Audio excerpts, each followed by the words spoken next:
Sigurno se pitate čemu nam služi najmanji zajednički višekrak.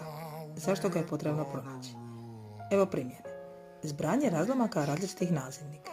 Radimo tako da nazivnicima najprije pronađemo njihov najmanji zajednički višekrak. U ovom slučaju brojevi 14 i 9 i 49 rastaviti na proste faktore.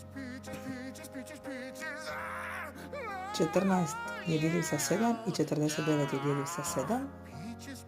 14 dijeljeno 7 je 2 i 49 dijeljeno 7 je 7.